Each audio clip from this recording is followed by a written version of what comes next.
رسالة بوجهها من هذا المكان، الله يسامحك يابا. اقسم بالله الله يسامحك، ظلمتني.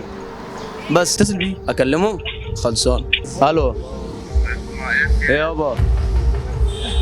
انا زياد. بقول لك يابا، بقول لك احنا على الهوا وبكلمك، احنا في برنامج. قاعد يشتم عليك وقاعد يدعي عليك يا حاج. ما اقدرش. انا وانت ابويا كان السبب ان انا ما غنيتش في الاوبرا. حصل يابا ولا ما حصلش؟ يعني هتبقى فنان الجامعه؟ يابا انا عند الجامعه دلوقتي وبعمل لقاء. حاج عمال يقول الله. انا دلوقتي جالي فرصه ان انا اغني. موافق يابا؟ موافق يابا. طب الحمد لله ماشي اهو. انا سمعت امي وجدي والعيله كلها. طب انا سمعني وقاعدين جنبي عمك عزام وعمك رضا. بجد والله؟ انا زعلتك في حاجه، طب ايه يا حبيبي هي بتداري عينك ليه لما بتيجي في عينيا وحكايتك بس ايه فيك حاجة مش عادية قولي يا حبيبي حاجة ما تصعبهاش عليا انا مصمم مش ماشي قبل ما تتكلم ما اقدرش اسيبك تتقل ساكت يا حبيبي ليه قولي يا بابا بصراحة ومشاعرك ليا سيبها بالامانه. يا عم عزام، يا عم عزام، يا عم عزام، بداني يا عم. لا مؤاخذه يا عم عزام.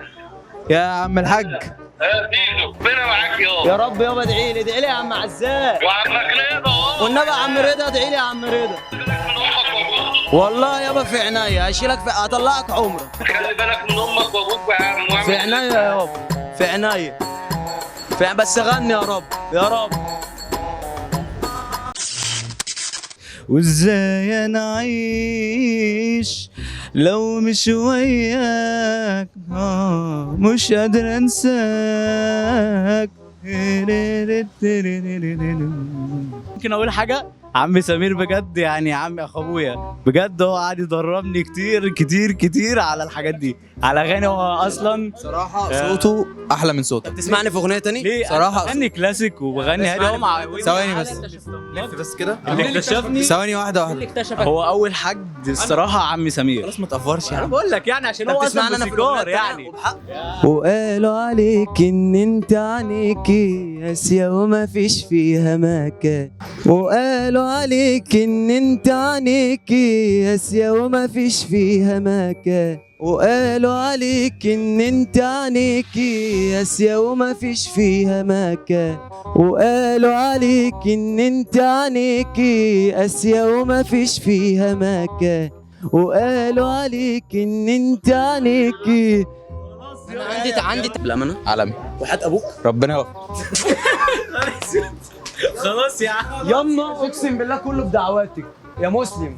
ورساله الى حمو بيكا كزبره حنجره. اي حد بيغني انا نفسي اغني يا جدعان بالله عليكم. نفسي امي تفرح بيا. انا فشلت في التعليم. اولا انا كان عندي امتحانات ولسه مخلص النهارده. والله يعلم ربنا يمكن ماده واحده اللي انا نجحت فيها. امين. فنفسي انجح في حاجه تاني وان شاء الله اكون سبب من عند الراجل ده باذن واحد احد. والسلام عليكم ورحمه الله وبركاته.